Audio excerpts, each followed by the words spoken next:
All right, welcome. This is the Latin American Sourcing Hub. My name is Pierre Tis, and I am the person that's going to be leading this school community. In this first lesson, the Introduction to Latin American Manufacturing, I want to go through a number of topics. The first one we're going to cover today is the regional hubs and their specializations. Second, we're going to talk about market access opportunities into Latin America. And third, we're going to talk about market access challenges. Lastly, we're gonna talk about this distinction between large industrials and SMBs, small and medium-sized businesses in Latin America, just so that you have some more context as you try to do business in this region of the world. Let's just start with the topic on regional hubs and their specializations.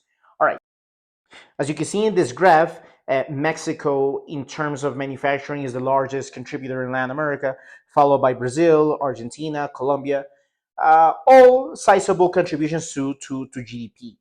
Now, the one thing that I want to highlight is what percentage does manufacturing represent in the output of these different countries in Latin America. Given the importance of Mexico and its closeness to the US, I thought it would be helpful to highlight Mexico's manufacturing output as a percentage of GDP. If you take a look at this graph, what you can see is that Mexico, as a percentage of GDP in terms of manufacturing, has been growing. As of 2022, manufacturing represented 20% of the GDP of the country. And if you take a look at the figure in terms of output, in 2022, this reached over $250 billion for the year. We think that that is very important because we see this trend where many American companies are seeking for other sourcing alternatives for their product. Of course, you might be familiar with all the tariffs that have been imposed recently on goods coming from China. And of course, you might be aware of the free trade agreement that exists in North America and why Mexico is interesting as a new sourcing location for American firms.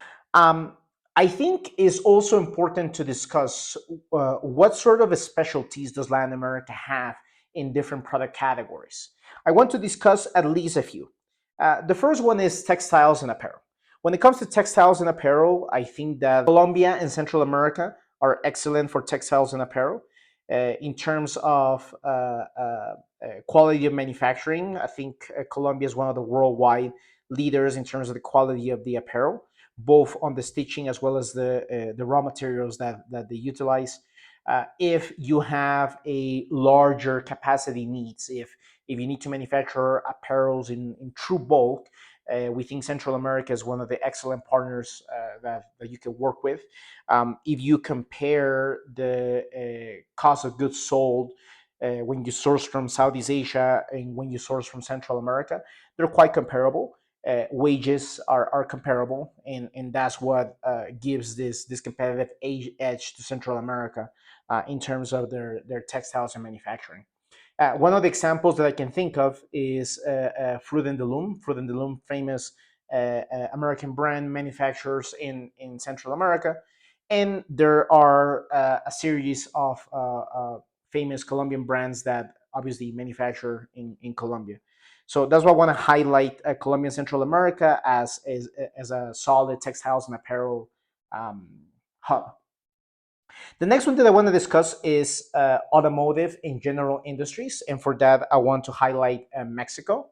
The vast majority of exports that Mexico has to the United States are not agriculture or other type of products. They are industrial goods. There are several manufacturing plants that make automotive goods in Mexico, particularly in the region of Guanajuato, Aguascalientes, in the center, the industrial center, Guadalajara, and the industrial center of Mexico. There's multiple American firms that manufacture there. You got, in terms of ag equipment, you got John Deere, Case, amongst others. In terms of automotive, you have all the majors manufacturing down there, not only suppliers to the original equipment manufacturers in the US, but also original equipment manufacturers themselves. I think is very important to highlight the kind of capacity Mexico has in terms of this automotive is slash industrial goods manufacturing. Something to keep in mind here is that there is a good amount of labor in order to be able to continue to grow in Mexico. That seems to be a concern for some of the American firms that we work with. But I think Mexico and its industrial center have proven to be reliable partners to North America.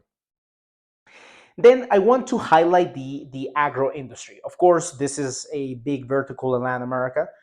It's important to highlight which are some of the strong countries in terms of agro: Brazil, Argentina, Mexico, Ecuador, Peru. These are some countries where you're going to find various types of food and beverage products, whether they are value added goods or just commodities. The region is excellent when it comes to agro industry.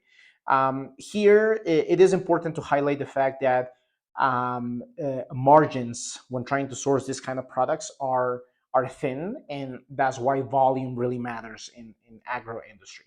Of course, closeness to the U.S. is very influential, and that's why we wanted to highlight this industry vertical as an important vertical for Latin America.